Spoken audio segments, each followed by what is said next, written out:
Bună! Azi vreau să fac un videoclip în care vreau să vă arăt cum să faceți acest slime. Îmi place foarte mult și este foarte frumos să vă jucați cu el. Din el puteți modela, adică nu este acel fel de slime mai lichid, să zic așa. Este un slime mai tare.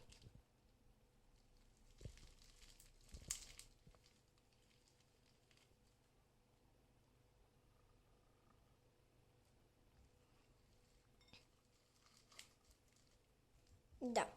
Să vă arăt de ce aveți nevoie ca să îl faceți. În primul rând aveți nevoie de un bol și o linguriță sau ceva cu ce să amestecați. Veți mai avea nevoie de săpun, spumă de ras, lipici, detergent persil sau mai puteți folosi și glicerină boraxată, cremă de mâini, colorant alimentar sau tempera, de aceste biluțe de polistiren sfărmate, așa, și de puțină apă. Eu am pus un șervețel ca să nu murdăresc masa. Să începem. Prima dată trebuie să luăm lipici și să punem în bol. Eu o să pun 3 linguri. După ce ați pus 3 linguri de lipici, trebuie să adăugați culoare și eu folosesc tempera.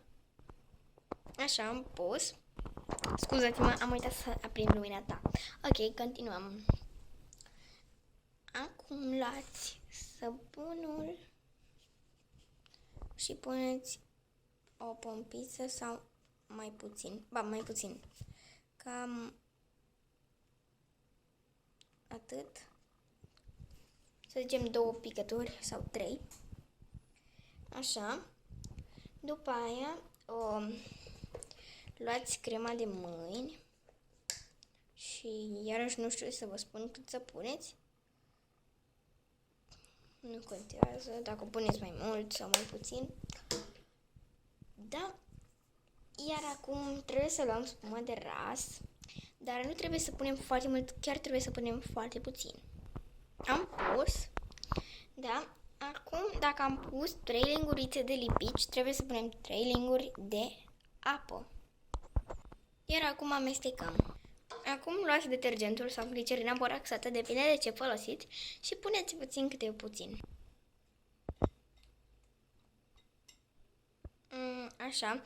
Nu trebuie să faceți slime-ul de tot, el trebuie să fie puțin mai lipicios. Așa. Vedeți? Trebuie să fie puțin mai lipicios. Așa. Acum îl lăsăm în bol și luăm lingura. Acum, după ce am luat lingura, luăm biluțele și punem câteva deasupra.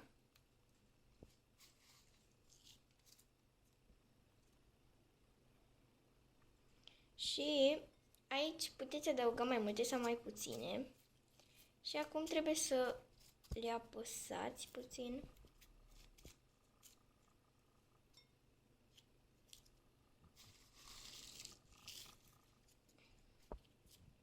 Cam așa.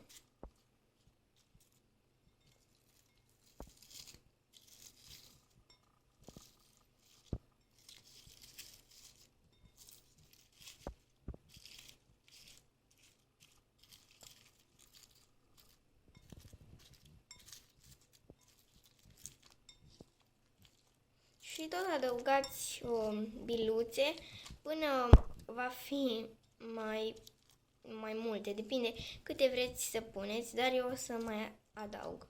Sau dacă ați pus la început așa, puteți să luați acum slime-ul și să-l puneți în bolul cu aceste biluțe de polistiren. Doar că nu trebuie să fie așa de plin ca și la mine, pentru că veți da pe jos foarte mult. Da? Wow! Ok, o să mai pun puține. Cred că atât.